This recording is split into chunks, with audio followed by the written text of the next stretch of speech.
Now, for more on the Chinese movie industry, I'm joined by Ralph Winnie. He's the director of the Eurasia Center's China program. Good to have you back on the show. Glad to be with you, Rachelle. So we're talking movies, and we know that China's box office rebounded after slowing down last year. What caused the slump, and how did it bounce back? Well, I think Chinese moviegoers decided they really wanted to support the industry in their own country. And they recognized that in order for China's economic growth to continue, as China moves away from import-export to a more consumption-based economy, it's incumbent on the Chinese citizen to spend money. And what better way than to take your family to the movies and support the local Chinese movie industry. And we certainly saw all the success that came with Wolf Warrior 2, a runaway success there.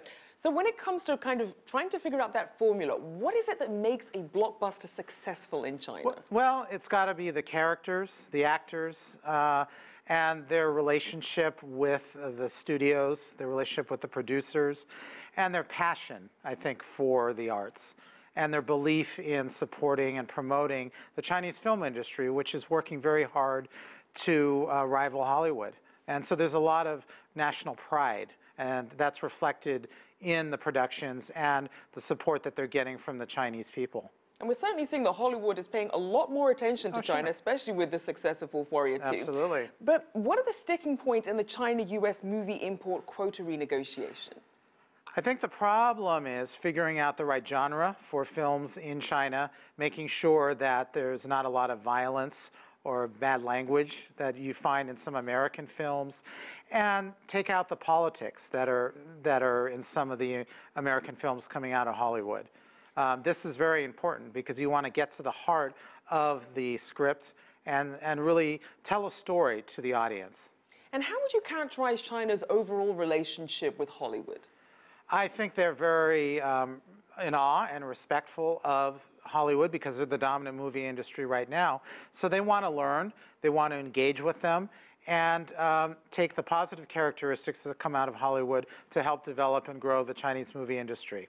Now, we did see the box office growth in Hollywood movies slow down in the US. What's happening there? I think people are tired of some of the politics that comes out of these movies.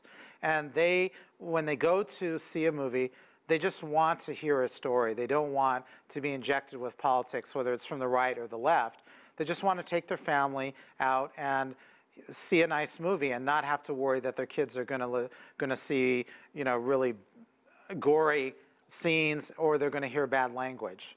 Now, in terms of ways that people are trying to cater to the Chinese market, we've seen that Hollywood has this formula of perhaps adding Chinese actors or Chinese elements and thinking that's enough. The response has not been very, very welcoming. What are they doing wrong, and what's a better strategy? I think the better strategy is to engage with the character, with the actual actor or actress, and find out what makes them passionate about the role that they're going to play. And respect and understand that there are certain genres that are not going to fly in China, like horror movies, for instance. And to understand that you have to make your film relate to what people are going through in China, whether it's in the present or in the past. So that's why Flying Tigers movies, Genghis Khan, are certainly very, very important, and they have a lot of support.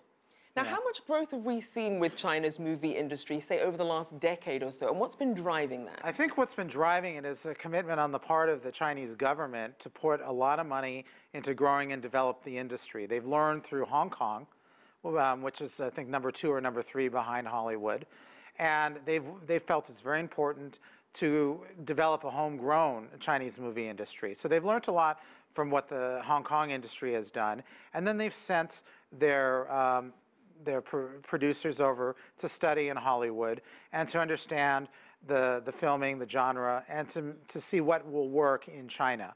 So the more collaboration you have between the Chinese film industry and the US industry, it's only going to help develop and grow the Chinese market, because they're going to come back with new ideas, new technologies.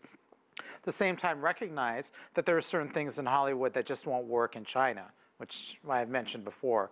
Certain things like the horror genre just does not work, and sometimes the type of language that's used, or the type of blood and guts that can sell in the U.S., but in China, it's not going to work. Well, hopefully, scriptwriters will take note. Thank you so much, as always. Ralph Winnie, Director of the Eurasian Center's China Program.